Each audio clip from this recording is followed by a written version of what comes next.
¿qué tal? ¿Cómo estás? Bienvenido a Directo a tu CPU por Telestar Televisión Supercable Canal 3. También estamos por Canal 11, la red en la ciudad de Huancayo, al nivel del interior del país, y a nivel internacional por Virtual Televisión. Vamos a hoy a desarrollar lo que es nuestros concursos, Notas Migratorias de César Vallejo y también Macondos del siglo XXI. Tenemos algunos participantes. Recuerden que ya hemos dado el veredicto preliminar de los semifinalistas de Notas Migratorias y próximamente vamos a dar el resultado preliminar también de Macondos del siglo XXI. Esto será el día 20 de noviembre. Por el momento, pues seguimos con nuestras entrevistas a los participantes porque hay que visibilizar un poco a los que emiten estos parafraseos, estos escritos que con esta tecnología que tenemos últimamente pueden haber sido generados por la inteligencia artificial, ¿no? Y para salir de dudas, tenemos a nuestros invitados para que nos comenten un poco sobre cómo llegaron a nuestro concurso y algunas situaciones concernientes a toda esta temática que nos envuelve, ¿no? Que tiene que ver con la migración, en el caso de Notas Migratorias, y en el caso de Macondos del siglo XXI, pues con nuestros pueblos olvidados, ¿no? Que todavía existen en América Latina y el mundo.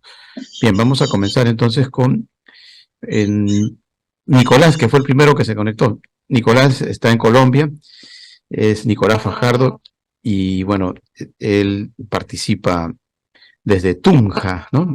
Nos comentaba que Tunja está muy cerca de Bogotá, a 2 horas. Él nos habla del secreto del pueblo. Cada pueblo tiene su secreto, y qué mejor que acercarse a través de Nicolás, ¿no? Que es un joven con los ojos del futuro, ve toda esta temática y nos da una lección de pronto al respecto. Bienvenido, Nicolás. Tus saludos. ¿Y cómo llegaste a nuestro concurso? Coméntanos. Cordial saludo, muchas gracias por la presentación. Bien, yo investigué en la página escritores.org y me llamó mucho la atención el título del concurso Macondos del siglo XXI.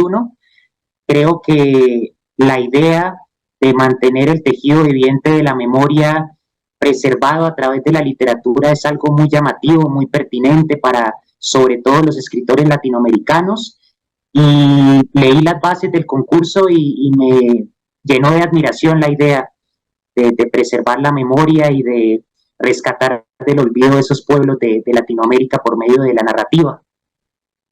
Ajá. Escribe siempre, Nicolás, eres joven.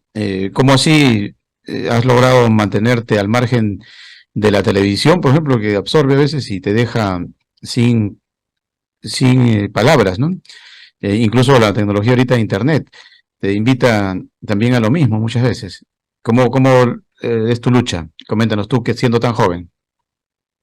Sí, señor, yo pienso que en nuestra época nos enfrentamos a un bombardeo de imágenes e información un poco inconexa y eso tiende a distraer. Entonces yo he tendido a retirarme hacia la lectura, prefiero la interacción con la obra de arte por medio de las palabras, esa magia de imaginar leyendo me parece pues un diálogo con los grandes escritores, los grandes filósofos, y es difícil por las distracciones de la época actual, pero por otro lado también hay muchos recursos a través de la tecnología, documentales, audiolibros, entonces trato de verle el lado positivo también a lo tecnológico.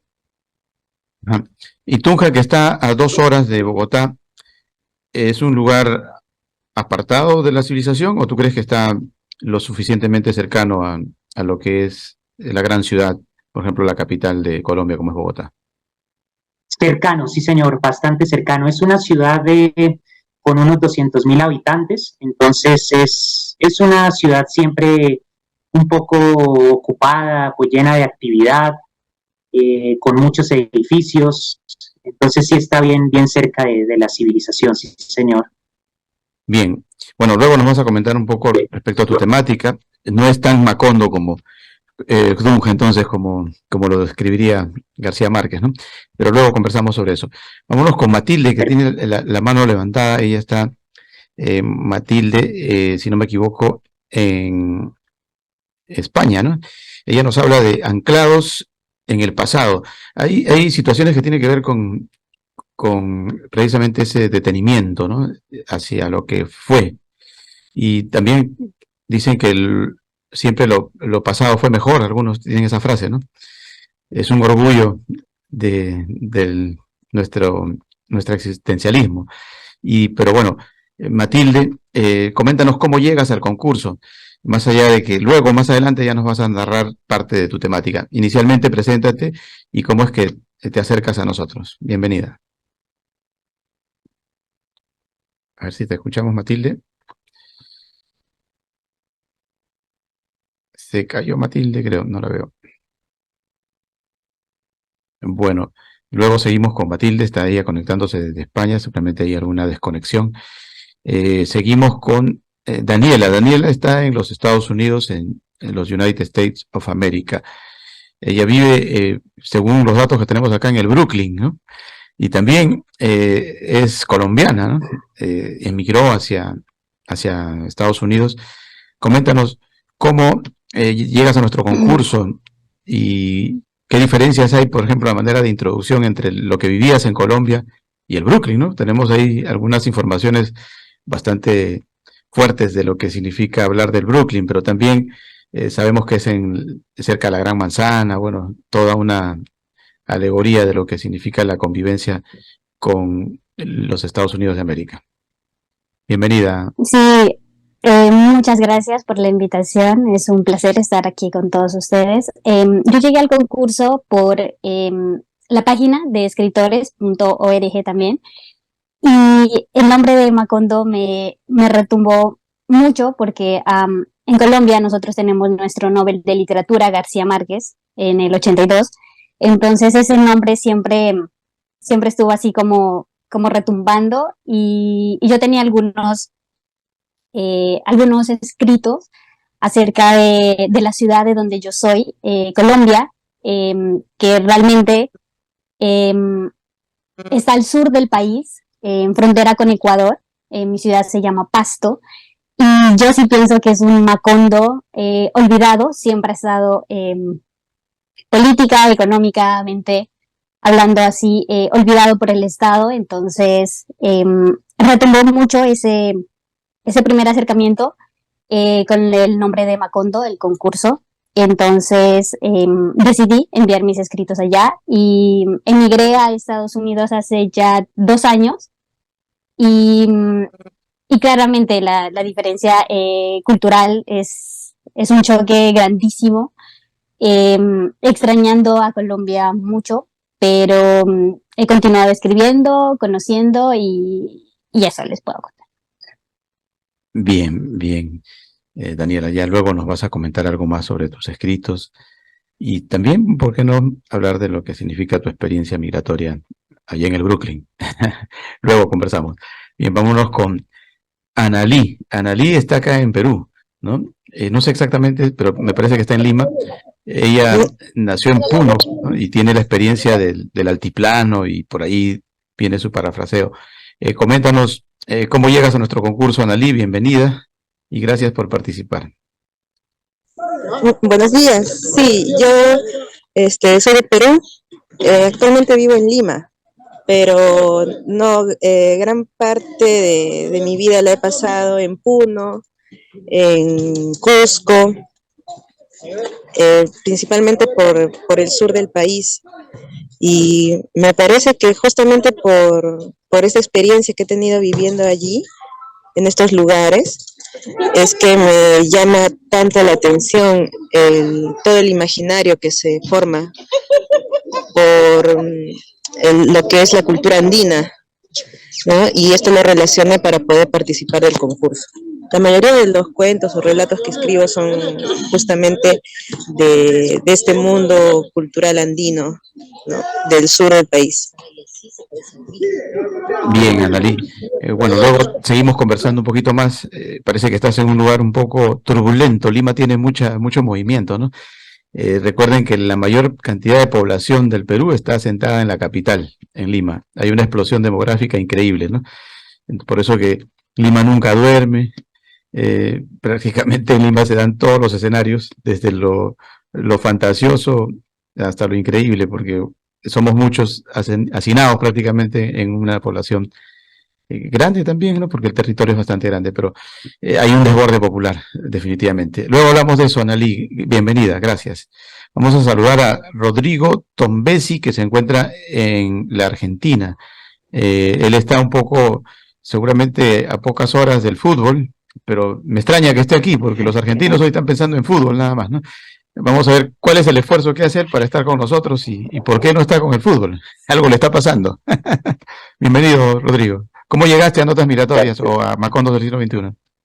Bueno, a ver, igual que en el resto también, la página escritores.org, lo encontré ahí, también me pareció interesante la propuesta.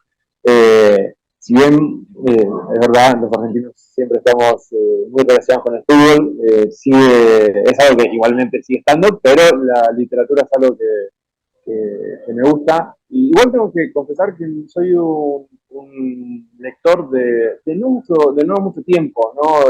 Empecé de adulto a leer, y bueno, y uno de los primeros libros que leí fue 100 años de soledad, casualmente. Entonces, cuando aparece esta propuesta de Macondo, dije, bueno, qué interesante, porque yo no, hace un par de años escribí algo en relación a también no es conocido, pero bueno, me resultó muy interesante hablar de Malargüe, un pueblito de Mendoza, donde estuve un tiempo ahí y bueno, la verdad que me pareció lindo comentarlo y bueno, nada, expresar también un poco los distintos lugares de Argentina, ¿no? En este caso elegí ese lugar porque no es muy conocido, pero tiene una variedad de circuitos turísticos muy lindos, muy bellos, tanto desde lo que es montañas con nieve hasta sectores ligados con partes indígenas, con lugares también ligados a volcanes. Entonces es un lugar muy interesante que me pareció lindo compartirlo. Bien, bien. Y entonces estás en la lucha por abandonar el fútbol o no lo abandonas, porque es difícil encontrar un argentino que esté desconectado del fútbol, ¿no? Y hoy creo que hay un día clave para medio país, ¿no? Exactamente. Sí. No para mí, yo soy hincha de Newell's Old Boys, así que no tengo nada que ver con el partido de hoy, pero sí, no nos desconectamos del fútbol, pero bueno, me parece que como escuché que decía antes, ¿no? De esta lucha con internet, con la televisión, me parece que darle un lugar a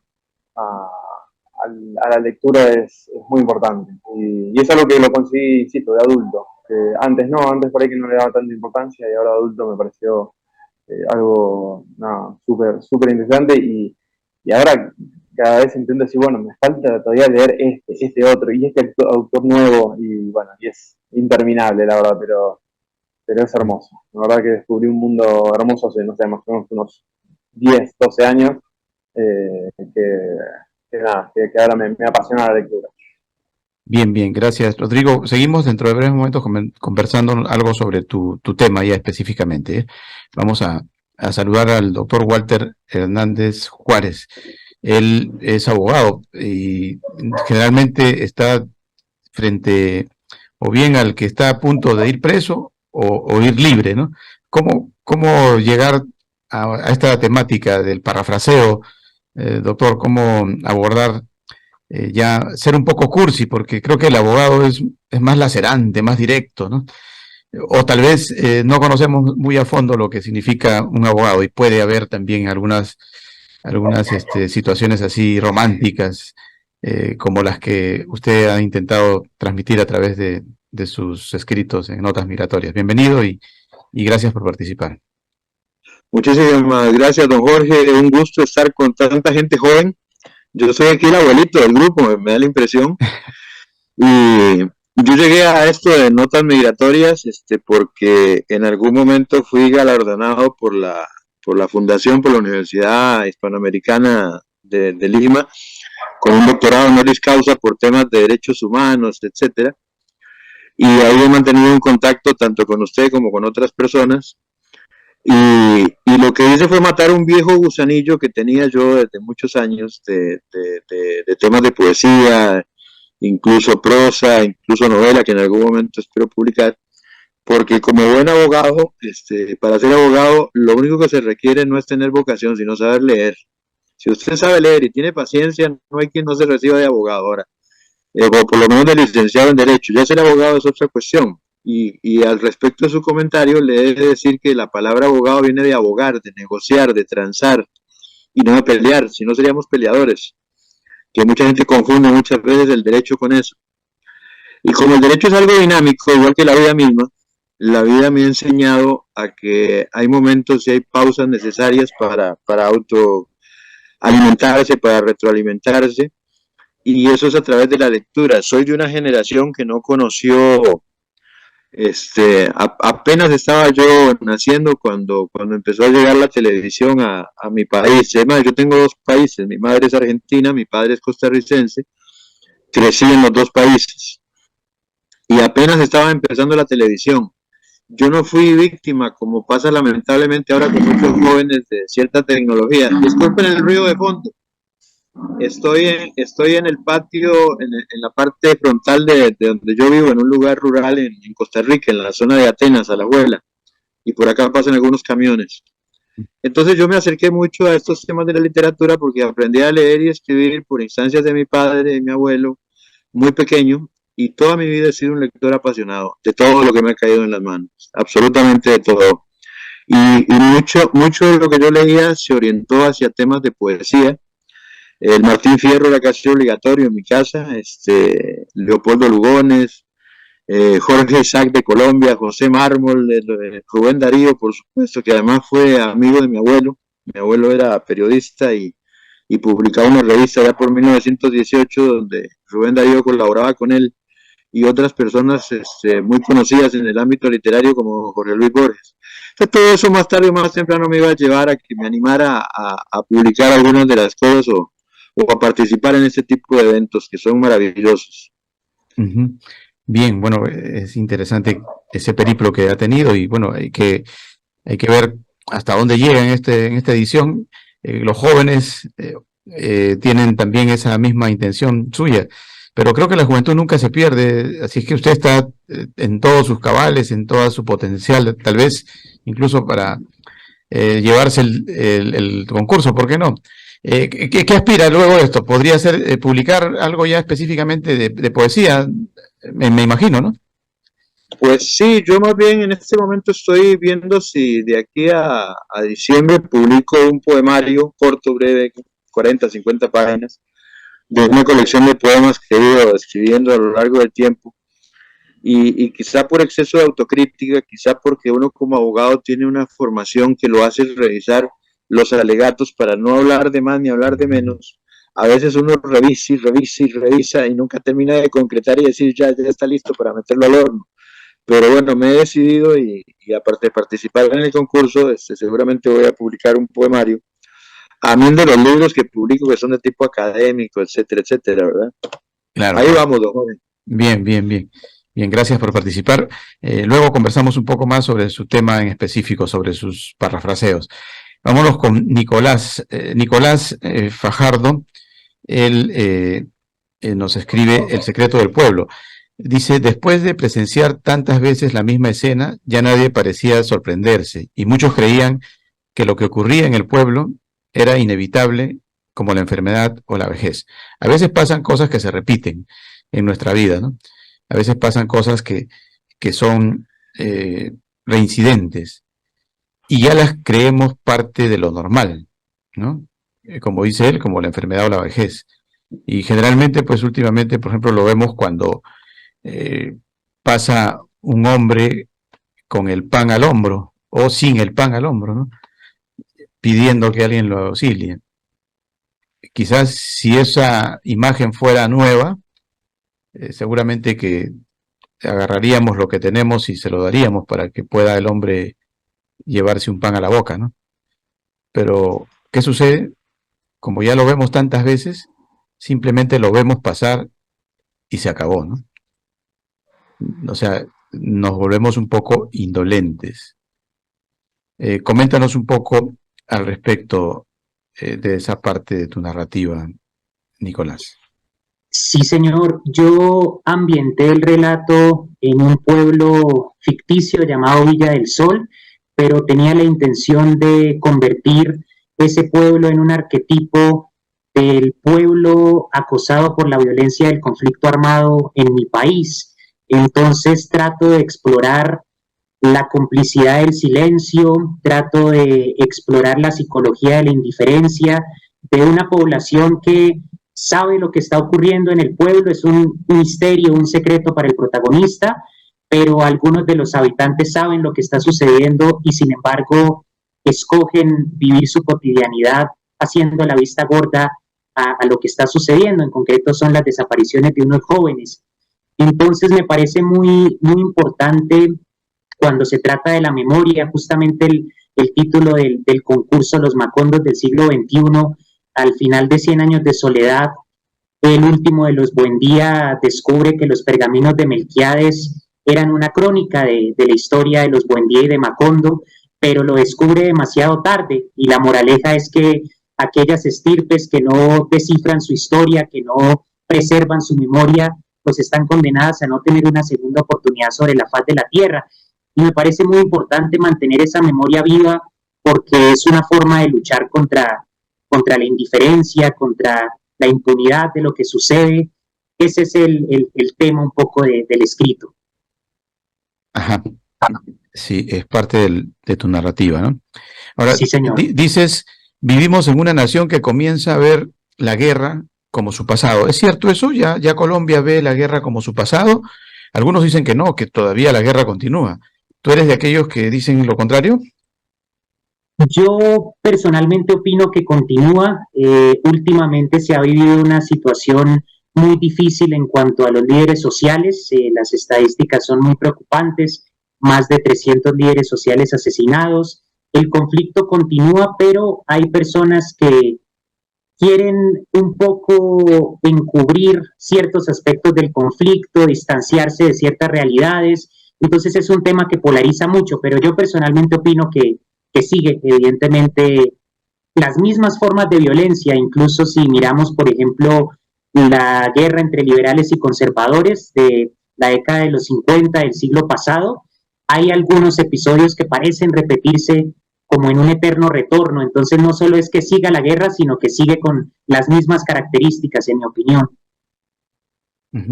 Ahora, el eterno personaje que anduvo cercando la escena del poder por muchos años y que inicialmente estuvo dentro de esa situación de guerra, ¿no? Como un reaccionario, revolucionario, por fin llegó a la cima del poder y es el actual presidente, ¿no? ¿Eso no cambia el escenario? ¿La guerra terminó o la guerra llegó al poder? ¿Qué podrías decir sobre eso, Nicolás Fajardo?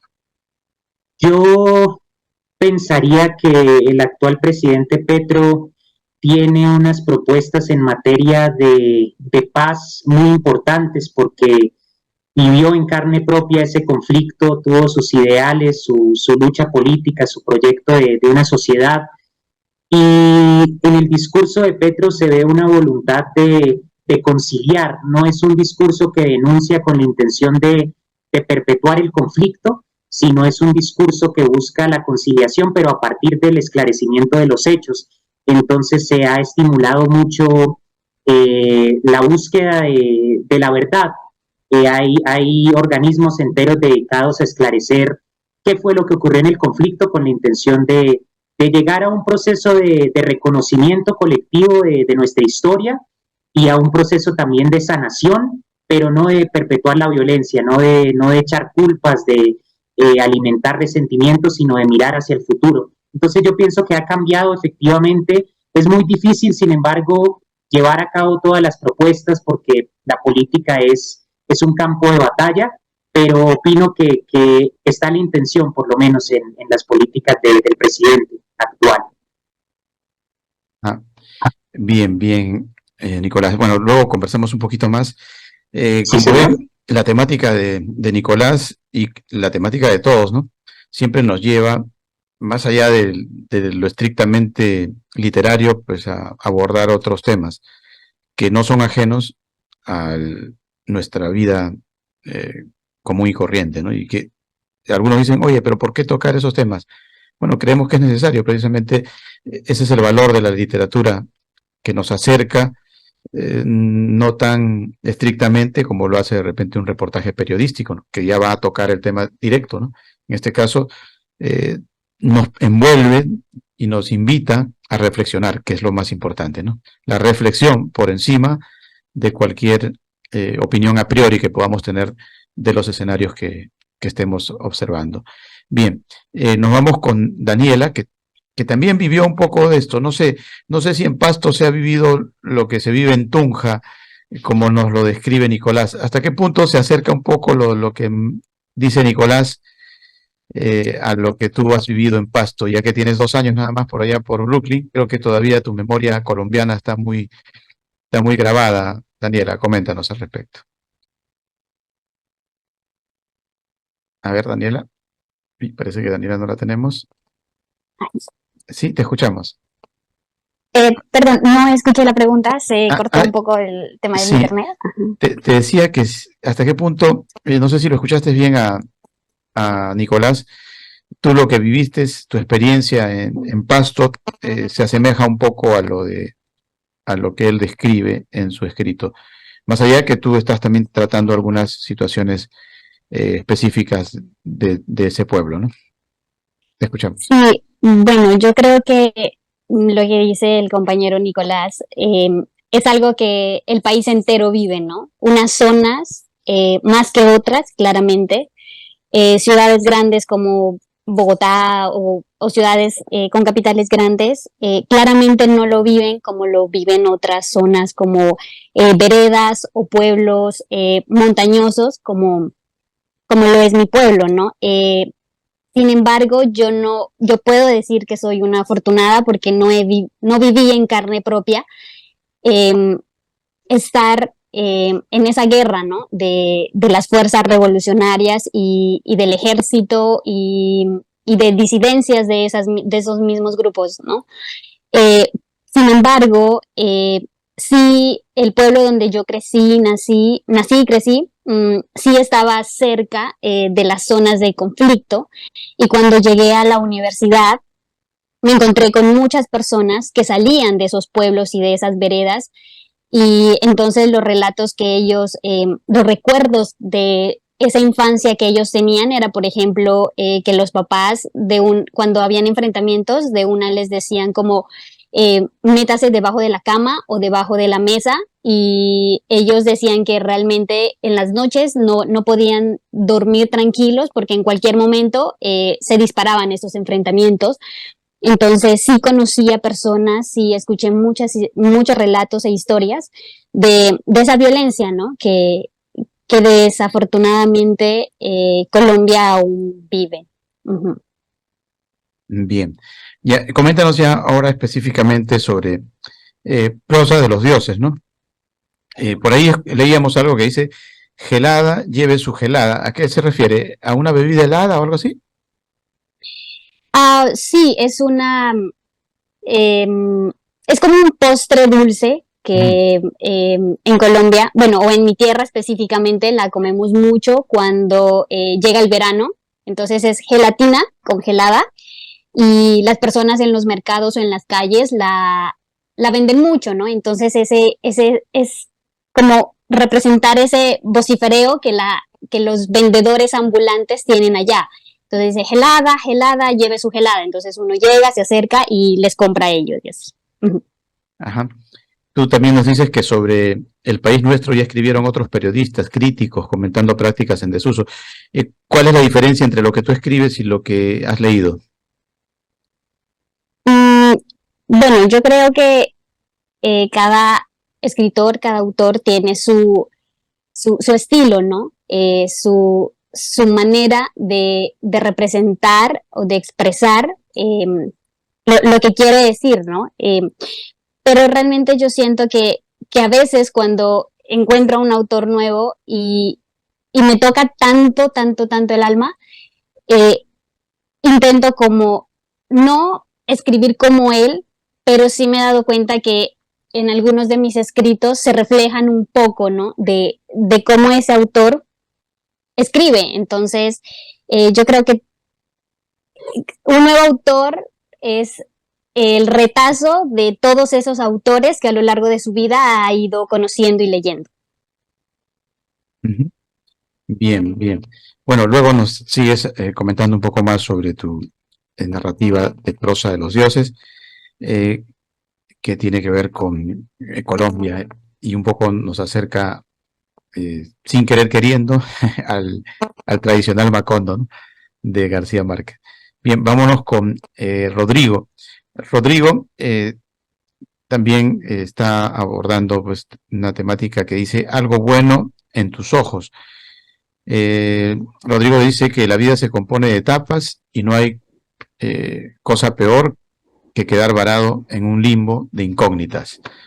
¿Crees tú que la Argentina de la actualidad puede estar en ese limbo, Rodrigo, a propósito de tu temática? Bueno, qué interesante. No esperaba una pregunta así, pero sí es real. Lo que es la política actual de nuestro país sí presenta como un bucle constante donde se repite siempre lo mismo y sin un progreso, de hecho, todo lo contrario. Así que no lo había pensado realmente por ese lado, pero sí, en este momento estamos varados hace unos cuantos años, no sabría decirte cuánto, porque dependiendo de dónde uno lo toma, pero sí, podrían ser unos tranquilamente 10 años que estamos así, en una situación donde no vamos para mejor. Pero bueno, el fútbol nos dio alegría, por lo menos. Bueno, está bien. Hay que regocijarse en el fútbol, ¿no? Como diría el poeta César Vallejo, pues hay que mirar un poco de pronto las partes que nos fortalecen, ¿no? Dentro de nuestras debilidades, aunque sean pocas.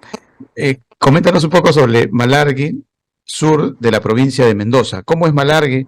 En tu escrito lo describes bastante, pero sería bueno que nuestra audiencia pues descubra a través de tus palabras y de alguna manera aprovechemos para sacarla del Macondo, del anonimato, ¿no? A Malargüe. Claro. Bien, es un pueblo muy chiquito, realmente, que está en el sur de la provincia de Mendoza. La provincia de Mendoza es una de las provincias que está pegada a lo que es la cordillera de los Andes, es donde se encuentra la Concagua, ¿no? La montaña más alta de América. Entonces, pero bueno, no es lo más turístico, ¿no? Esa localidad. No es, o sea, es conocida, pero la verdad que no tanto, no hay tantas personas que sean ahí, sino más bien a lugares cercanos, ¿no? Cuando uno pregunta por un lugar que se llama Las Leñas, que es un lugar de turismo de invierno, lo conoce todo el mundo, pero cuando habla de Malargüe, no. Y Malargüe está ahí pegado a unos kilómetros, y la verdad que tiene mucho atractivo turístico. No así pueblo, la ciudad, que es algo muy chico, pero es un partido, una localidad muy grande y esa localidad tiene, como les dije antes, ¿no?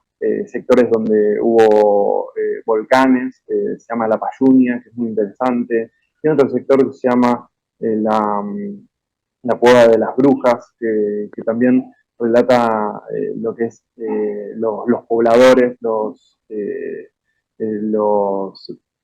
la gente los pueblos originarios de esta zona. Y bueno, la parte como mencionaba, de las leñas, que es un circuito de invierno, pero que comprende otros lugares más, como Valle Hermoso, que es un lugar donde hay una vista de la cordillera muy linda. La verdad que es un lugar muy atractivo para todos los que puedan acercarse. Y bueno, me pareció interesante poder expresar todo lo que yo sentí estando ahí, ¿no? De todo el atractivo y todos los lugares, todo lo que se puede explorar ahí y mostrar, y la verdad que intenté expresarlo a través del cuento, que de hecho hice otro ejercicio más en ese cuento, que es el nombre del título, que es Algo de bueno en tus ojos, tiene que ver con una canción de un cantante argentino, que es Luis Alberto Spinetta, y lo que traté de unir es la canción con el cuento, con tratar de expresar esto. Y es un artista muy importante para la cultura argentina, y me pareció interesante hacer esta unión para poder abarcar no solo el cuento, sino también algo más de la cultura popular. Entonces tomé esa canción que me permitió darle como una estructura al cuento, y poder expresar algo que tiene que ver con una situación familiar, ¿no? Situada en la ciudad de Malargüe. Entonces, nada, fue todo un ejercicio complejo, ¿no? Porque era expresar lo que yo sentía viviendo en ese lugar, pero uniéndolo con una canción, porque digo, todos los fragmentos de la canción están ubicados en este cuento. Nada, Sí. ese ejercicio que quise hacer. Sí, ahí veíamos Laura Va, de Luis Alberto Spinetta. Laura Va, ¿no? exactamente. Sí. Bien. Bueno, luego conversamos un poco más, Rodrigo, y gracias por participar. Vámonos tenemos ahí a Matilde. Vamos a ver si Matilde está ahí. Analí un momentito, porque Matilde recién se acaba de conectar, y ya está conectándose desde España. Vamos a ver si tenemos suerte de escucharla a Matilde. Hola, Luis. Te escuchamos, Matilde, bienvenida. Y buenas tardes. Disculpa que no hayamos podido escucharte anteriormente, parece que la conexión no está tan buena. No, pero fácil. Coméntanos cómo llegas a nuestros concursos, cómo es que te une esta experiencia latinoamericana de alguna forma, ¿no? Tú siendo española, ¿cómo la vives y qué nos podrías decir al respecto? Y gracias por participar. No, a vosotros por la invitación, primero. Y siento las dificultades técnicas. Esto ha sido así un poquito sobre la marcha. Creo que he confundido de la hora incluso, porque hay mucha diferencia horaria con ustedes. Yo encontré la convocatoria en una lista de internet de concursos literarios. A mí me interesa mucho la historia y me parecía que el leitmotiv de los relatos podían ser interesantes. El Macondo del siglo XX-XXI para mí está en un pueblito muy cerca de La Rioja y así arranqué el relato sin más intención, pues contar un poco esta experiencia que yo había visto y que existe todavía. Ajá. Coméntanos un poco sobre Anclados en el Mundo. Anclados en el pasado, creo que en el pasado, sí. Ajá. Sí, pues es el relato de, muy somero, muy grosso modo, de Gracurris, en el nombre latino, que es un pueblito que está en La Rioja y hoy se llama Alfaro. Es un pueblo que existe, pero que está anclado en el pasado, de ahí viene el título. Fue formación romana por encima de un poblado celtíbero, y han pasado, estaba en la encrucijada de pueblos cristianos, árabes de la Edad Media. Tuvo una Edad Media muy tumultuosa, entre medias de Navarra, geográficamente Navarra, Castilla y Aragón, y esta mezcla de pueblos, de culturas, de historias han conformado su carácter claramente. Está lleno de restos, de leyendas medievales, de caballeros andantes, de historia, fundamentalmente historia, pero mezclado con los restos de lo que hoy ha pasado, de lo que hoy tiene en el futuro, que está mezclado con el pasado, y a mí esto me parecía muy interesante. Es un pueblo que todavía hoy conserva restos de lengua del castellano antiguo, muy latinizado, que solamente se escucha allí, tiene restos arqueológicos muy escasos, pero todavía queda algo, y sobre todo para mí lo más importante es que ha conformado el carácter de las personas. Es un pueblo con el que tengo vinculaciones sentimentales y que me parece muy especial. Bien, bien. Bien, Matilde. Bueno, luego conversamos un poquito más sobre tu temática. Vámonos con Claro. Analí Walde. Analí, nos hablas de... En estos días hemos estado abordando pues el Día de las Brujas y no sé qué más, ¿no? Que la celebran Halloween, por ahí nuestra cultura un poco atropellada por la influencia anglosajona, pues también se ha visto un poco imbuida sobre eso. Pero tú en tu narrativa nos llevas a un panorama un poco así oscuro, ¿no? Que la gente tal vez desconoce de lo que significa la Virgen de la Candelaria allá en Puno, y que tiene algunos matices un tanto así de ultramundo, de submundo. Coméntanos un poco sobre eso, Análisis, si puedes un poquito, por favor. ¿Escuchas? Sí, ¿no? A ver, te escuchamos. Sí lo escuché. Bueno, en verdad, varios relatos míos están, tienen ese tema, ¿no?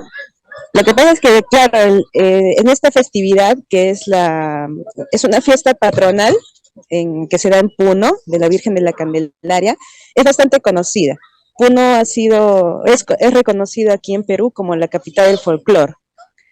Y justamente por ese hecho, las leyendas y los misterios, los cuentos, los mitos abundan en toda su existencia, ¿no? En esta ciudad. Tiene parte de ciudad, pero a la vez tiene muchas provincias, distritos alejados, ¿no? Casi desérticos. Yo tuve la oportunidad tanto de vivir como de trabajar en uno de estos lugares que parecen pueblos fantasmas, con poca población. Entonces es bastante común que se generen muchas leyendas, ¿no? Y muchos mitos. Y entre ellos, entre todos los mitos y leyendas que se pueden escuchar, uno que me llamó mucho la atención fue que hay un baile que se desarrolla, ¿no? Una danza que se llama la Diablada. Los bailarines se visten con unos disfraces bastante llamativos, luminosos, y la característica de este baile es, pues, como es diablada, la idea es de que baja el diablo, ¿no? Junto con toda su corte de demonios y con su respectiva mujer, ¿no? Con la mujer diablo. Entonces, todos los bailarines llevan máscaras, ¿no? Que no se quitan durante el baile, y se hace un gran pasacalle, ¿no? En febrero. Y es bastante interesante porque la idea es de que viene toda la corte infernal, así le llaman, entre comillas, la corte infernal a rendirse, ¿no? Ante la Virgen, ¿no? A presentar sus respetos. Hay una figura de un ángel que los guía, ¿no? A todas las cuadrillas de bailarines. Y bueno, en toda esta leyenda existe, o se dice, ¿no? Que cada cierto tiempo, como esta danza implica que no se quiten la máscara, ¿no? Baja o sube, ¿no? Viene el diablo real, ¿no? Aprovechando que no se pueden quitar la máscara, él viene junto con su mujer a bailar, ¿no? Y disfrutan y bailan y se presentan y se toman fotos con los turistas, y nadie se da cuenta de que son en realidad ellos, ¿no?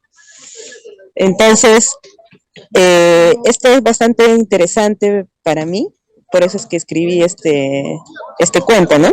Con esa temática. Uh-huh. Sí, bueno, es bastante pintoresco, ¿no? Por ejemplo, el Supay mayor viene a ser el mejor bailarín, dueño del inframundo, ¿no? Dios de la muerte. Coméntanos un poco sobre el Supay.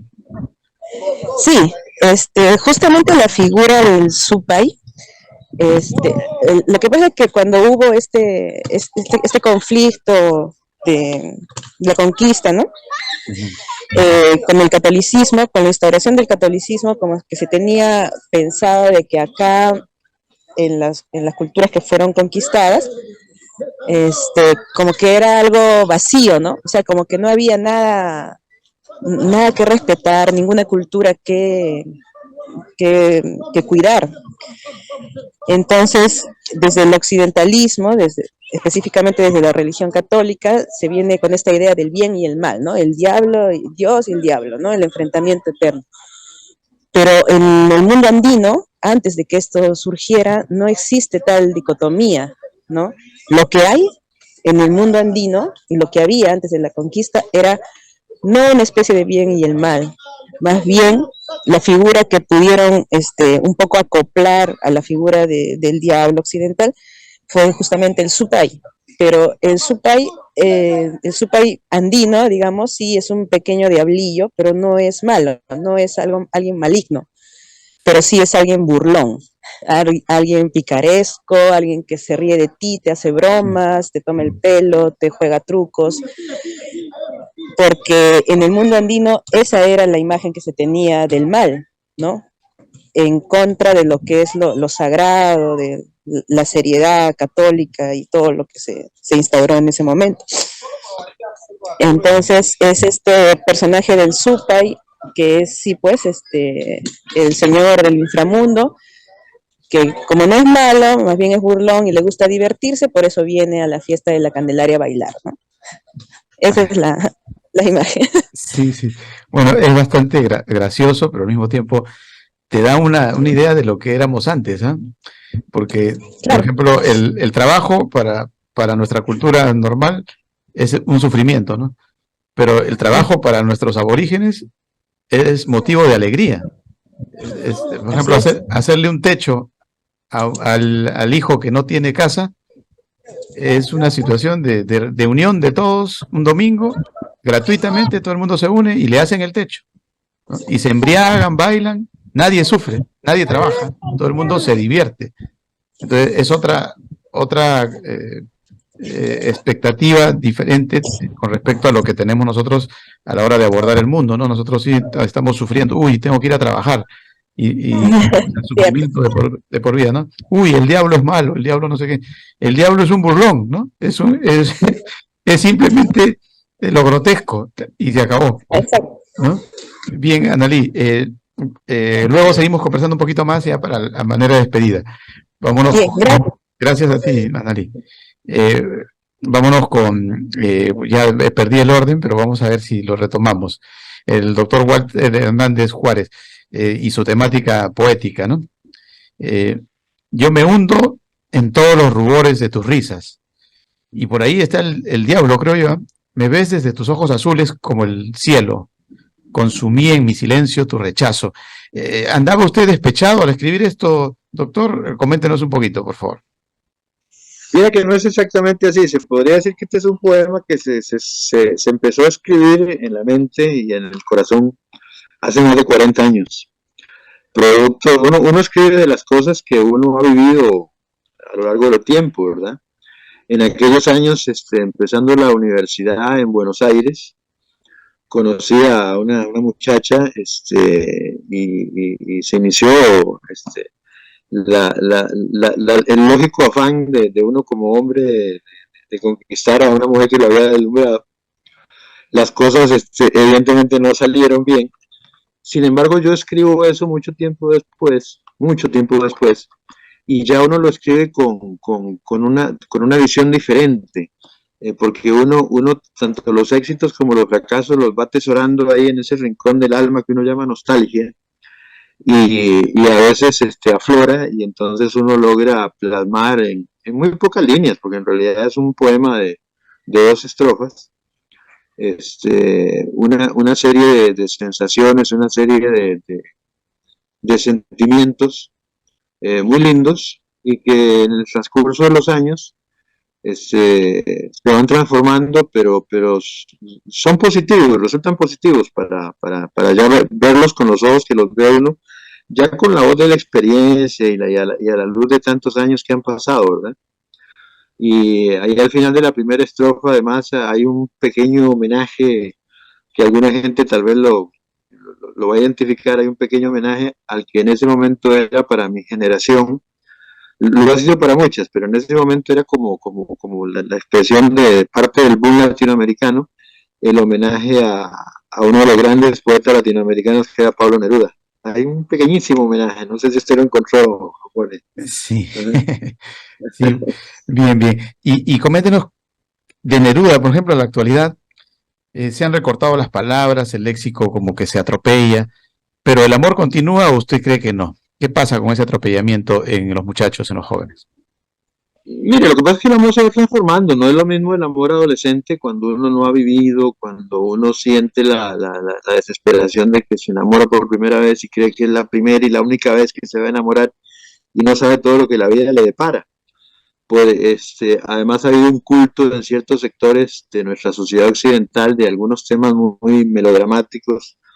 Por ejemplo, Romeo y Julieta de Shakespeare es un amor adolescente trágico, suicida, que posiblemente se hubieran sobrevivido, tal vez 20 años después no estaban juntos, pero el amor se va transformando, es decir, y la intensidad yo siento que no se pierde. Una persona se puede enamorar con locura a los 18 años y a los 58 y a los 60, no hay ningún inconveniente. Lo que ocurre es que las experiencias definitivamente, si uno logra ir canalizando, si uno logra ir madurando, que hay una cosa también muy importante, uno no madura de manera automática ni inmediata, es decir, sucede un hecho, puede ser traumático, positivo, negativo, puede ser sangriento, y eso no hace que usted madure en el acto, sino que se requiere, como en ciertos procesos químicos, un periodo de decantación. Hay un periodo a veces más corto, más largo, hasta que usted termina de asumir qué fue lo que realmente pasó, como cuando, por ejemplo, como pasar el proceso de un duelo. Uno no lo asume en el acto, necesita tiempo. Y eso ocurre con muchos de los sentimientos, sí, y nada más o menos que el amor y el odio, ¿verdad? Definitivamente. ¿Y Walter Hernández Juárez ha tenido muchos duelos? ¿Se ha batido usted en muchos duelos? Pues me he batido en más de uno. Y a lo largo de los años uno ha ido perdiendo prácticamente a las personas más cercanas de uno, se han ido yendo. Perdí a mis padres, perdí una hija, perdí grandes amigos y sin embargo uno los sigue teniendo vivos dentro de uno, ¿verdad? Pero sí, hay grandes pérdidas, uno tiene pérdidas familiares, pérdidas personales, incluso pérdidas a nivel profesional y momentos en varios ámbitos. Claro, claro.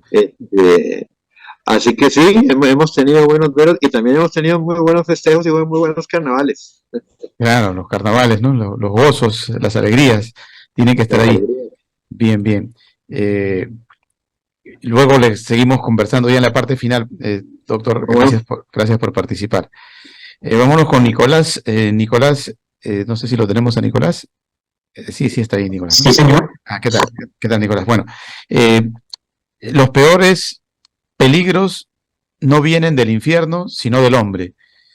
Explícanos un poco sobre el infierno. ¿Crees que está aquí, no en el submundo, no?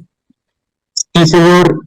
Yo tomé como referencia la idea de la banalidad del mal de Hannah Arendt, y es esta idea que desarrolla Arendt cuando va a presenciar los juicios de Nuremberg de los nazis. Entonces Hannah Arendt dice que los nazis no le parecieron monstruos, malvados, demonios, salvajes, sino personas, dice ella, mediocremente cotidianas.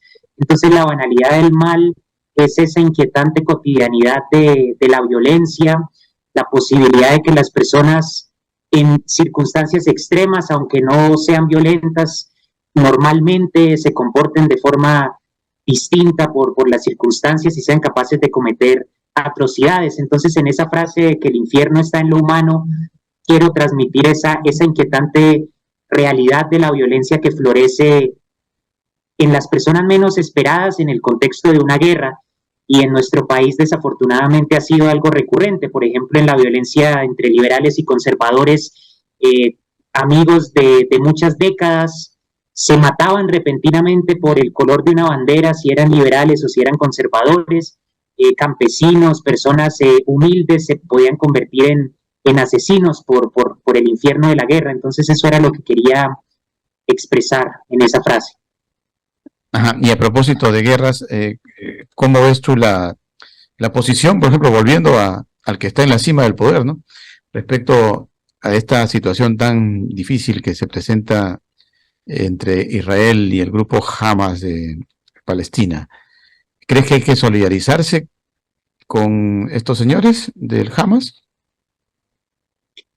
Yo opino que hay que solidarizarse con el pueblo palestino, con los niños, mujeres, hombres que sufren el bombardeo, y siempre debe ser el valor supremo la vida, la defensa de la dignidad y la libertad.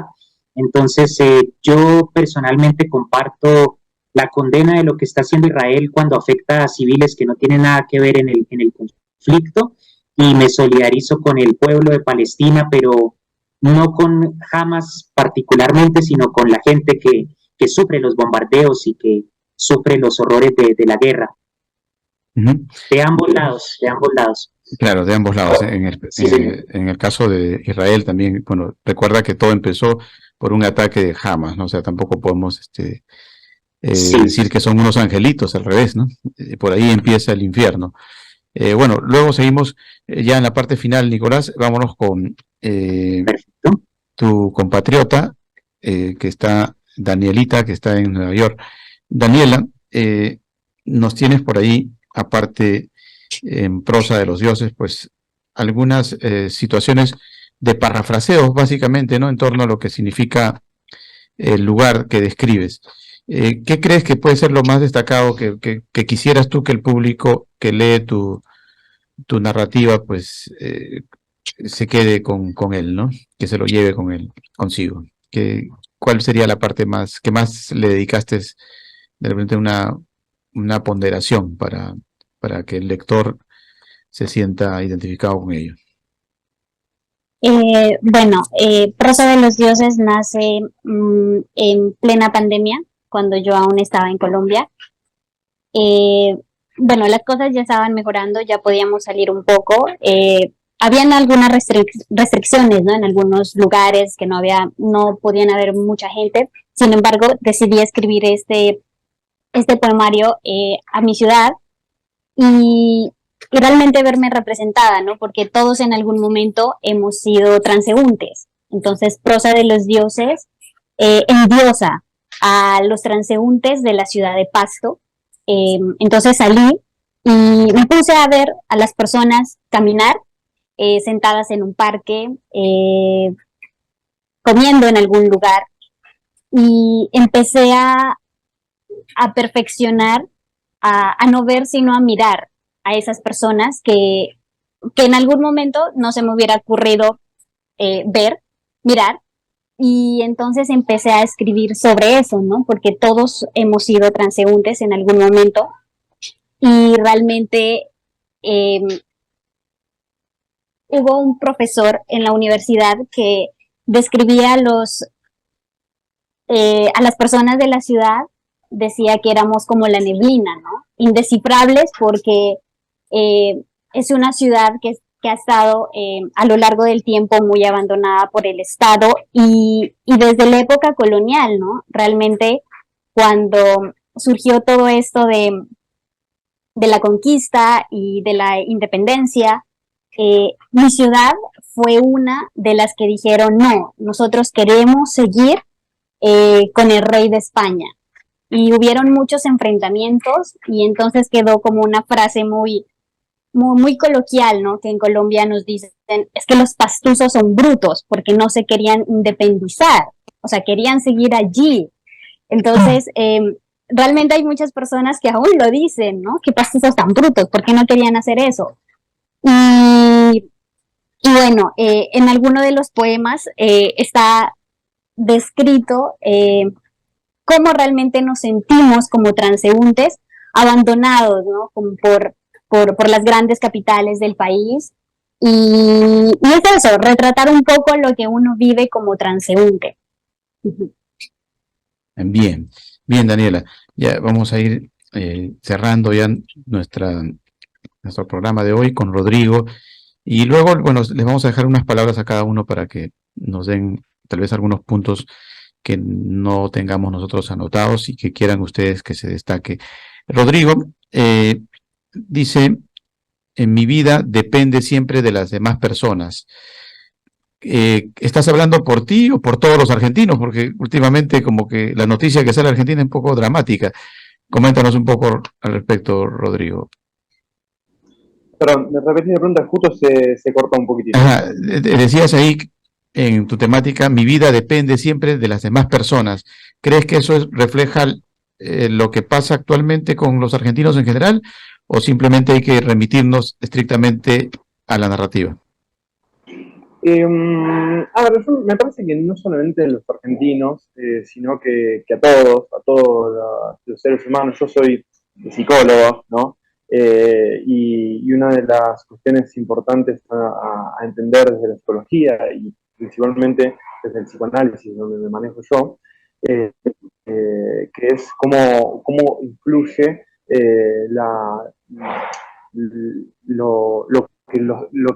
lo que es el gran otro, ¿no? Se llama en el psicoanálisis. Este otro que aparece en nuestra historia y que nos marca y que, bueno, que tiene que ver con después cómo nosotros nos expresamos, que tiene que ver con esta construcción también del inconsciente, ¿no? Nos expresamos inconscientemente porque hubo algo de nuestra historia que nos marcó de determinada manera. Y justamente si es lo que quiero destacar de lo que yo narro en este cuento, es cómo aparecen los mandatos y dentro de los mandatos cómo aparece el patriarcado, el machismo. Vos antes preguntabas qué cosas quisieras destacar y quizás eso es lo que quiero marcar, porque en Argentina, como creo que en toda Latinoamérica y quizás también en gran parte del mundo, hay una lucha muy importante con respecto a posiciones de igualdad de género y bueno, y trato un poco de describir, porque en este momento es un momento en estos últimos años fue muy importante para Argentina, eventualmente, y quizás también haya sido algo de inspiración a decir, bueno, hay que mostrar una faceta diferente, hay que empezar a representarlo y también en un cuento me pareció que está bueno representarlo. Así que, bueno, nada, sí, me parece que nos representa, los mandatos nos representan a todos, a toda la raza humana. Sí, bueno, es una constante, ¿no? En la vida del ser humano, la dependencia, pero también está la liberación. Luego hablas de la liberación, ¿no? No sé si me escuchas, Rodrigo. A ver, vamos a ver si me escuchan. Parece que se le colgó la señal. Él nos hablaba pues de la dependencia, pero precisamente en su narrativa finalmente termina liberando al personaje y enfrentándose a la vida sin depender de los demás, ¿no? Que es una etapa difícil en la vida del ser humano, pero que es necesaria, ¿no? Ahí está el progreso y ahí está precisamente el desenlace de toda su historia. Bien, vámonos con Matilde. Matilde, que está por allá por Europa. ¿Cómo ves estas temáticas que estamos conversando, Matilde? Emparentadas un poco a lo que tú nos manifiestas en tu temática, pero ¿qué crees que hay? ¿Hay una cercanía en todo lo que escuchas de nuestros concursantes con lo que significa tu experiencia eminentemente europea, o estamos lejos de aquello?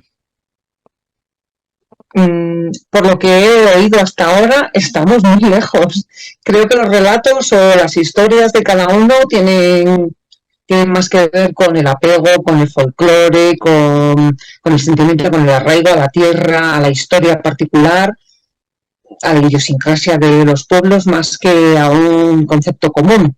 Claro que hay sentimientos que son universales, pero me parece que, por lo que he oído, que no ha sido todas las conversaciones, cada uno de los participantes cuenta con naturalidad y con todo su derecho, claro, su punto de vista y su granito de cultura y no, afortunadamente hay mucha diversidad y estamos pues, lejos, quizá, en el buen sentido, ¿no? No tenemos que ver, por lo que yo he oído hasta ahora. Sin embargo, en tu narrativa tú hablas de la tradición histórica que ha anclado el carácter de la sociedad campechana y rural.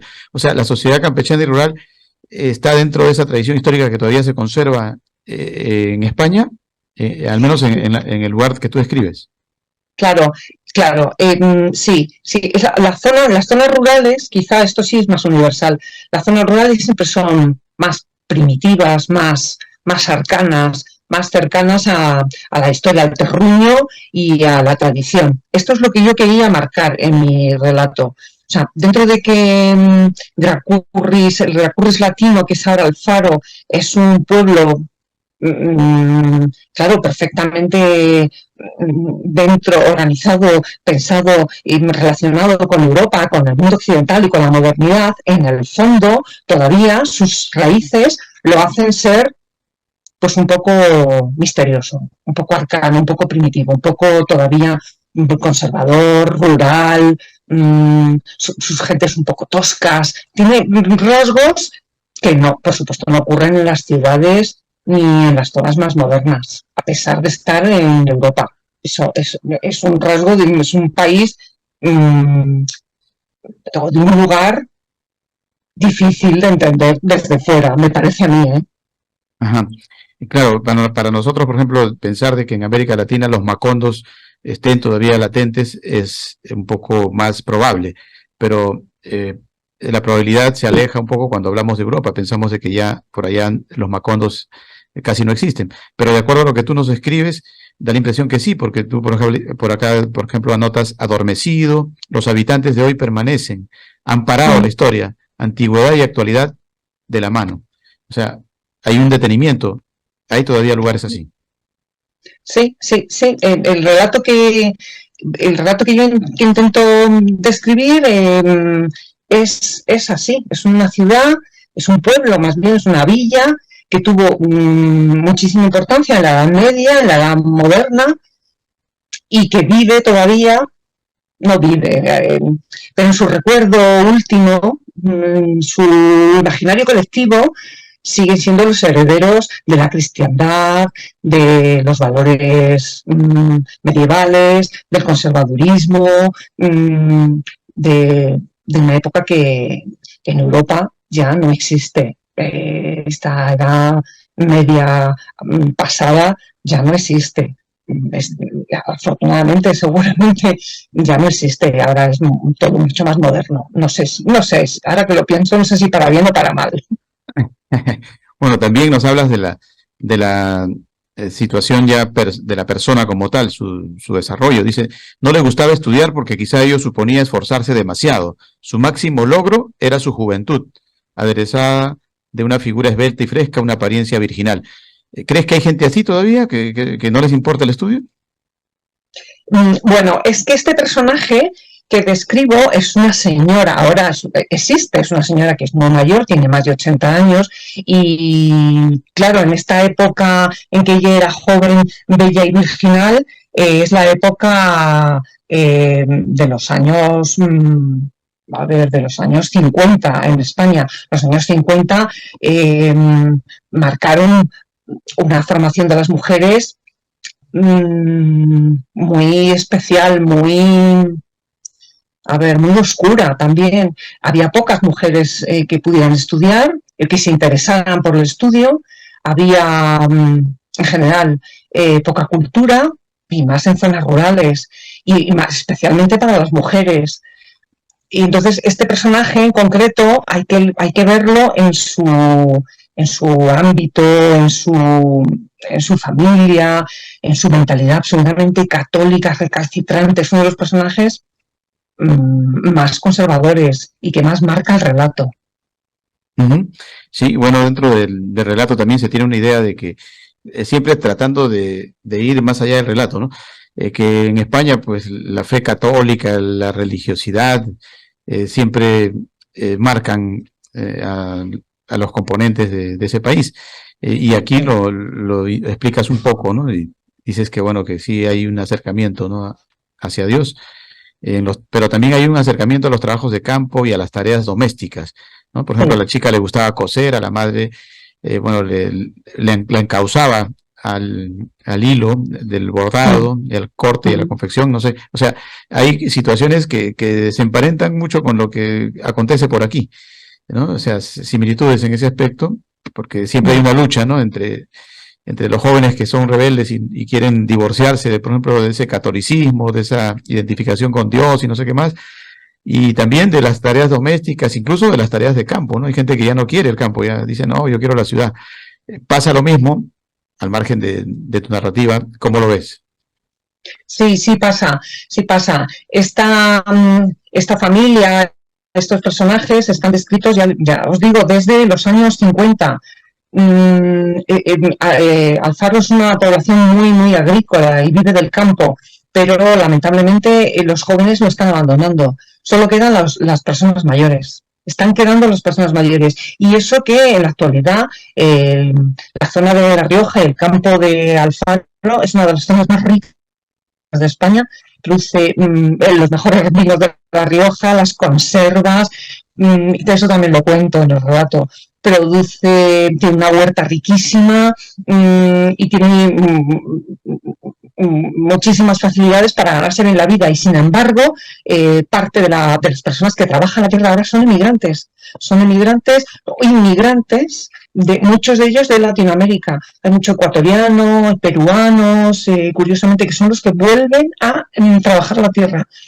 Perdón. Mientras que nuestros hijos, los jóvenes de nuestro país, de nuestra sociedad, rechazan los trabajos agrícolas porque les parece algo del pasado y que tiene que ver con el sacrificio, el terruño y lo que no les gusta.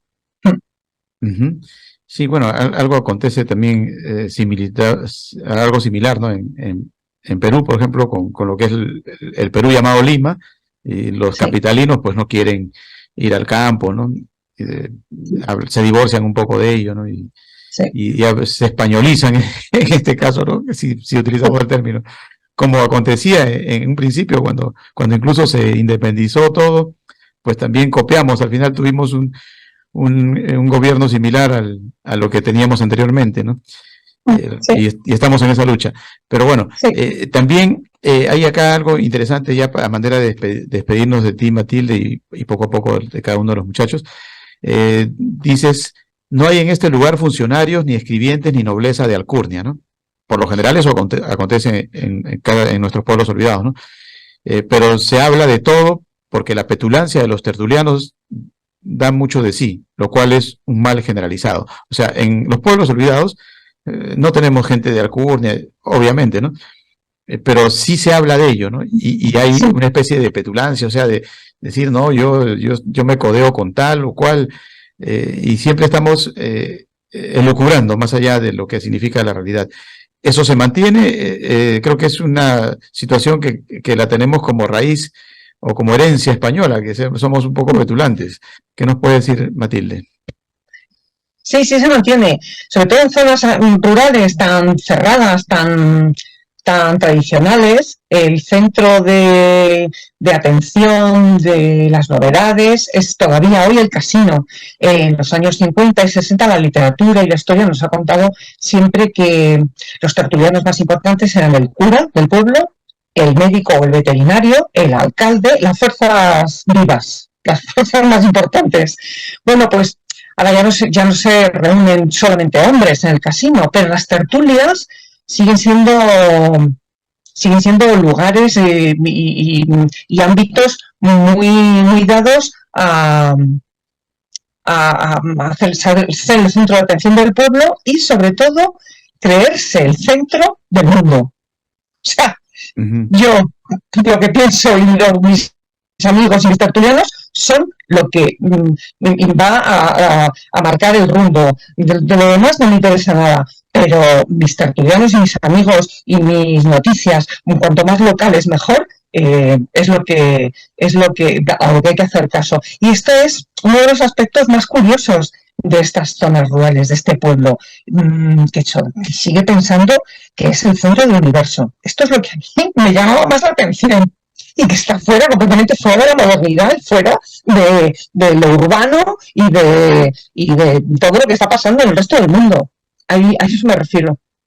Bien, bien, Matilde. Bueno, despídete de Latinoamérica, esperamos tenerte más adelante y bueno, la mejor de las suertes en este concurso. Claro que sí, muchísimas gracias por vuestra invitación y estoy encantada de haber podido conoceros, aunque fuera ligeramente y un poco tarde por la cuestión del desfase horario. Gracias a todos por vuestros relatos. Gracias, gracias, Matilde. Vamos con el doctor Walter Hernández Juárez. ¿Cuál sería su reflexión ya para ir cerrando, doctor? ¿Qué le ha parecido este encuentro internacional con nuestros participantes de nuestros concursos? Bueno, sinceramente, tenemos tantos puntos de contacto en América Latina. Es cierto que tenemos a veces abismales diferencias de un país a otro, o en países grandes como Argentina, como Perú, como la misma Colombia, uno nota grandes diferencias de un sector del país a otro. Costa Rica es un país pequeño, aún así también tenemos diferencias, pero sin embargo hay muchas cosas que nos unen. Incluso cuando escuchaba a la tertuliante española, hay muchísimas cosas que ella comenta que uno las vive continuamente. Ese concepto de la pequeña patria, que uno siente que ese concepto egocentrista de que somos el centro del mundo en el pueblito, en el barrio. A veces en las grandes ciudades no es la ciudad, sino es el barrio donde uno ha crecido, que uno siente que es el centro del universo, es ese barrio. Y ahora que la dama española estaba haciendo comentarios, se hablaba sobre el tema de las diferencias abismales que siguen habiendo entre el campo y la ciudad, en el caso concreto de España. Recordaba yo una película de Berlanga que ya tiene 70 años, se llamaba Bienvenido Mr. Marshall.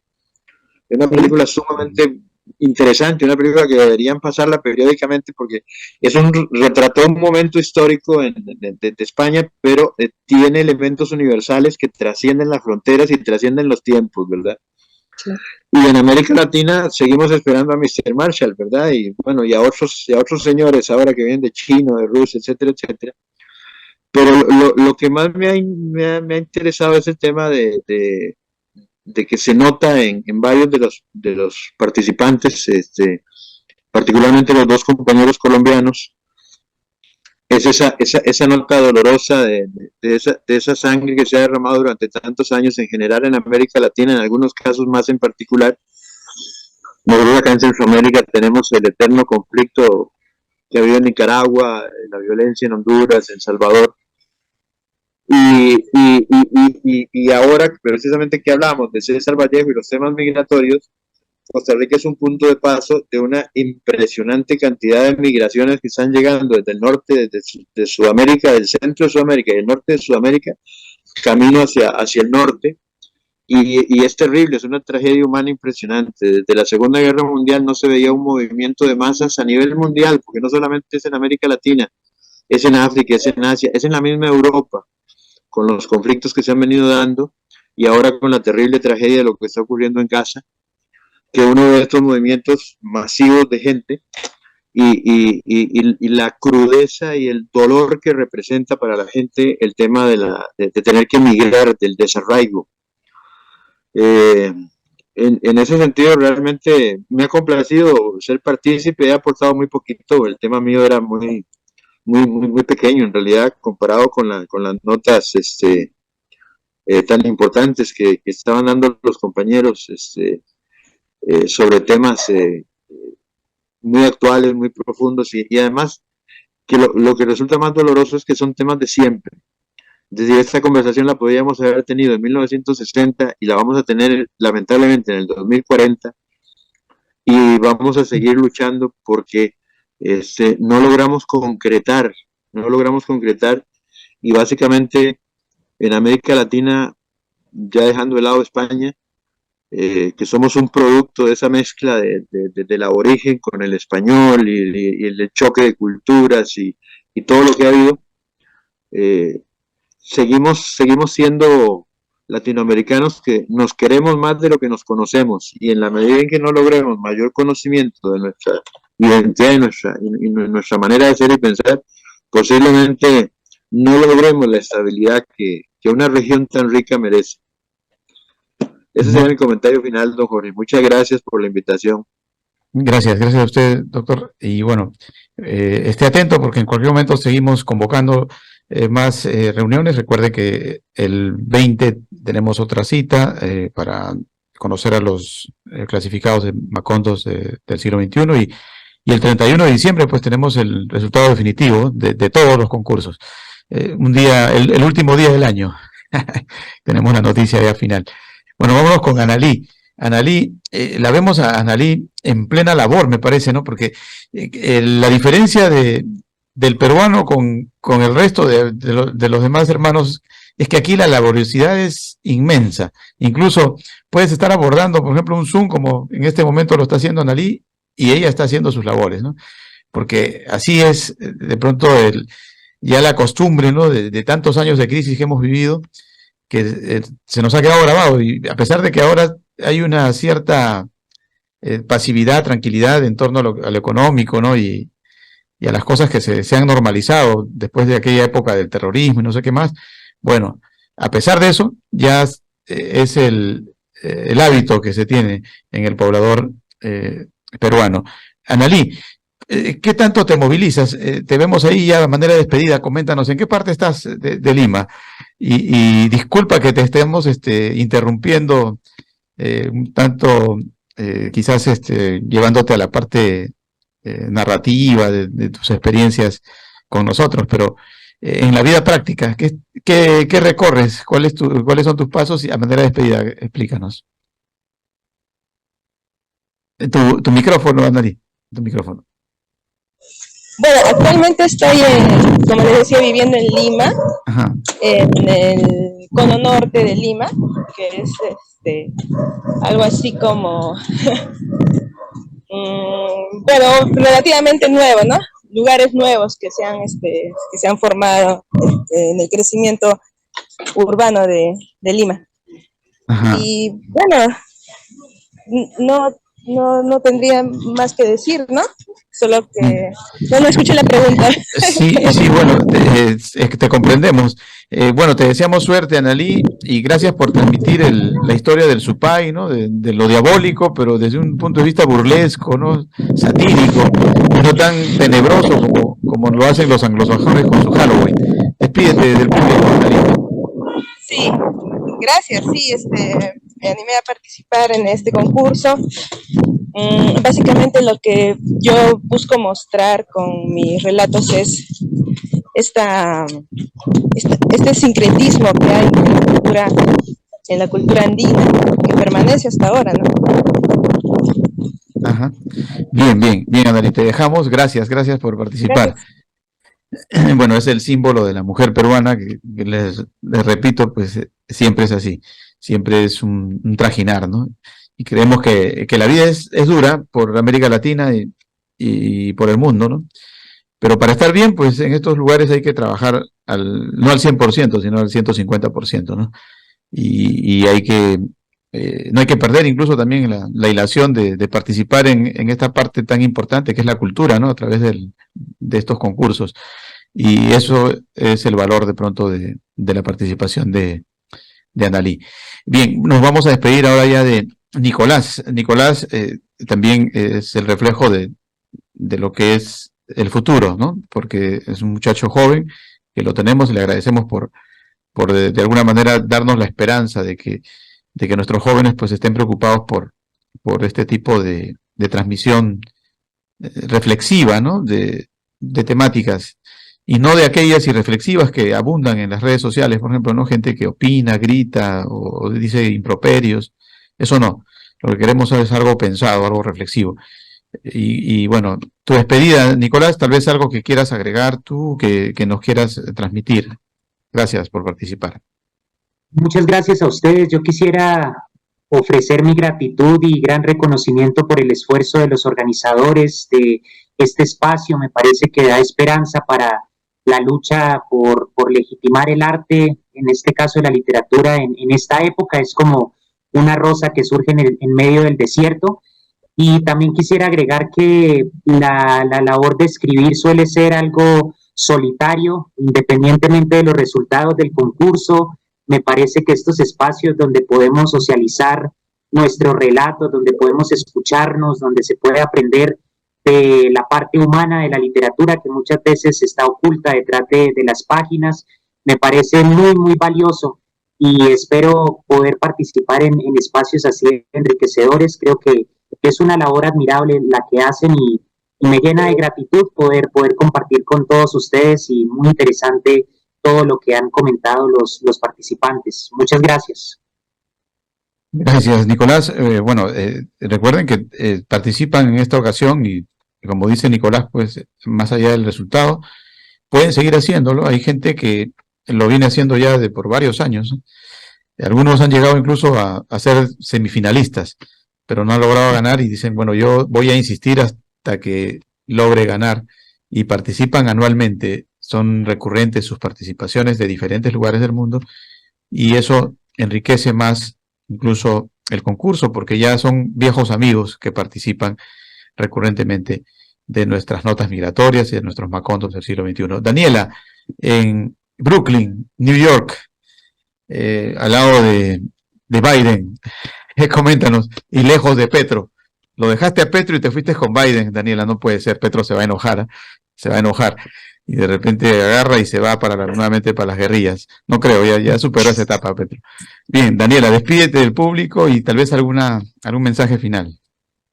Bueno, muchísimas gracias por la invitación. Como decía el compañero Nicolás, es realmente un placer estar en estos espacios que enriquecen, ¿no? Poder compartir, poder escuchar. Entonces, muchas gracias por la invitación. Bien, gracias a ti. No sé si por ahí tenemos sí, tenemos a Rodrigo, está Rodrigo ahí. Vámonos con Rodrigo, que Rodrigo dice él que no está dentro de ese medio país, que a esta hora pues está nerviosísimo, ¿no? No han dormido, medio país, media Argentina no ha dormido porque Boca se juega la finalísima de la Copa Libertadores de América. ¿A qué extremo llega esa enfermedad? Porque es una enfermedad. Hay gente que no se explica, ¿no? Dicen, oye, pero en Argentina hay gente que está esperando que, lamentablemente hay que decirlo, ¿no? Está esperando que pase de repente alguien para darles un poco de esperanza, de cambio de vida, y se complacen con el fútbol y se embriagan con el fútbol, se olvidan del problema, al final terminan dando vivas en medio de la desesperanza de niños, de ancianos, que andan a la deriva, producto lamentablemente de la crisis económica que está atravesando Argentina. ¿Cómo ves tú desde el punto de vista psicológico esa situación, Rodrigo, ya manera de despedida, ¿no? Es importante tu análisis porque tú eres psicólogo. ¿Crees que hay una enfermedad de por medio?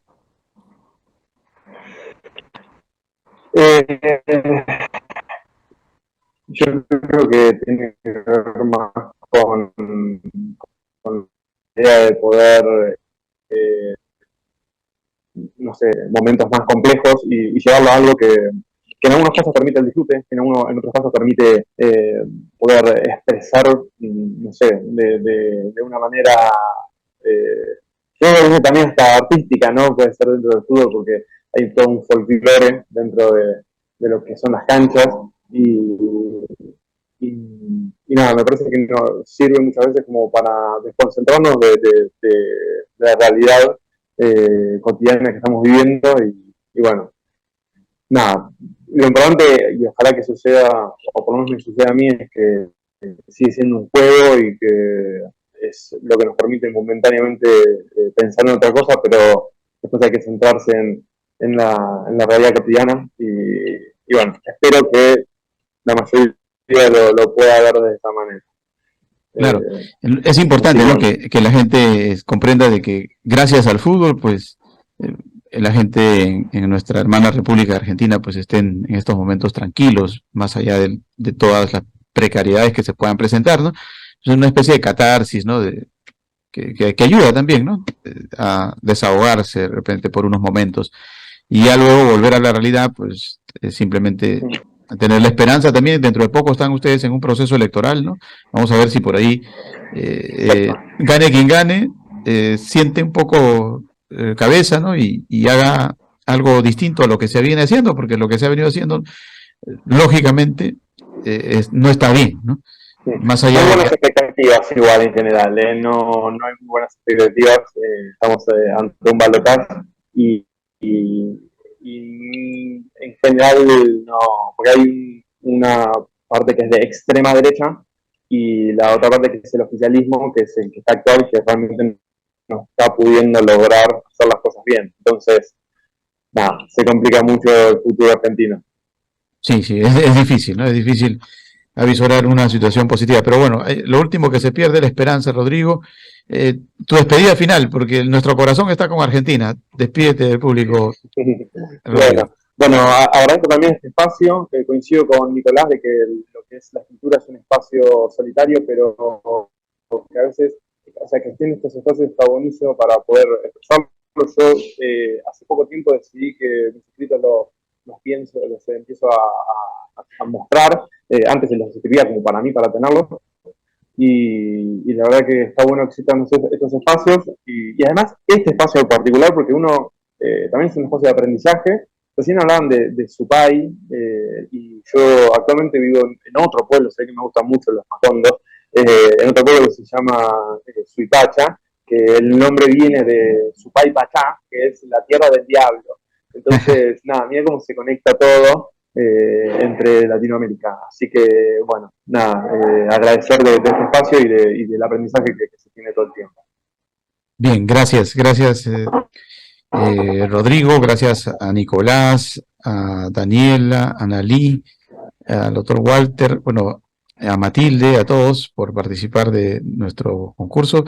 Recuerden que la cita es por Telestar Televisión Supercable Canal 3, también estamos por Canal 11, la red en la ciudad de Huancayo y a nivel internacional por Virtual Televisión.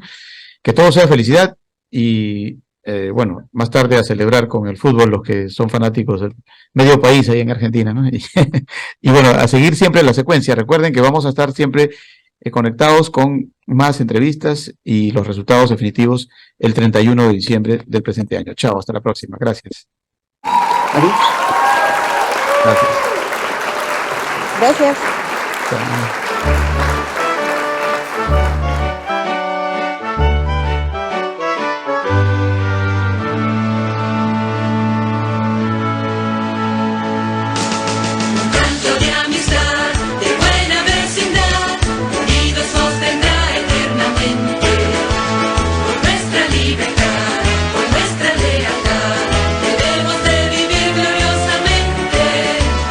Símbolo de paz, alumbrar el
Grupo Ortiz te ofrece en un solo lugar todo lo que tú quieres encontrar. Consorcio Computelectronic Plaza SAC, donde encontrarás de todo para tu computadora, laptop, tablets, además venta y accesorios para celulares. Gimnasio Fitness Planet SAC, con máquinas modernas de última generación para mantenerte en forma. Baño Sauna Spa Aruba SAC, contamos con cámaras secas, cámaras de vapor, duchas españolas y más. Tu cuerpo y mente merecen relajarse. Cancha sintética Las Terrazas de Ortiz SRL, para que practiques tu deporte favorito. Atención las 24 horas. Grupo Ortiz, te esperamos en la avenida Nicolás Ayón 15498 AT.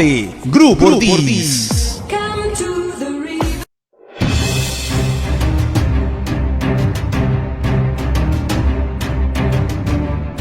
Porque ahora ya no existen fronteras y gracias a la tecnología podemos estar más cerca.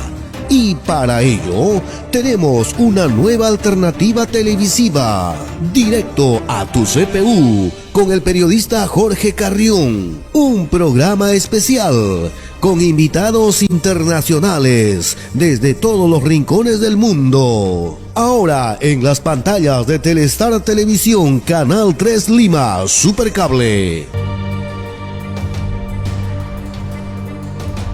No se lo pierda.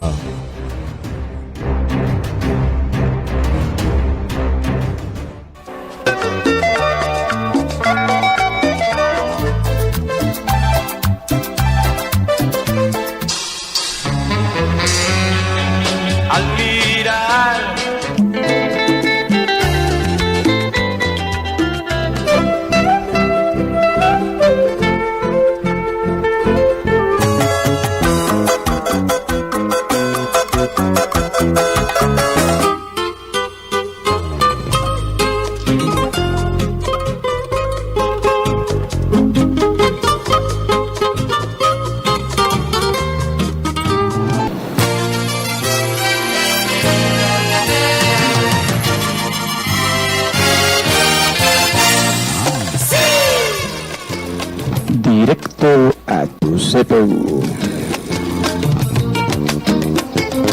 Estoy enamorada de mi país, enamorada, estoy enamorada de este lugar. Diario del Aire, donde la noticia eres tú. Une con sabores y colores a la gran familia peruana, compartiendo el acontecer nacional en forma amena y veraz. Hagamos esfuerzos con la frente en alto para que la región andina sea una y próspera. Costa, sierra, selva y el grandioso Mar de Grau. Es mi patria bendita.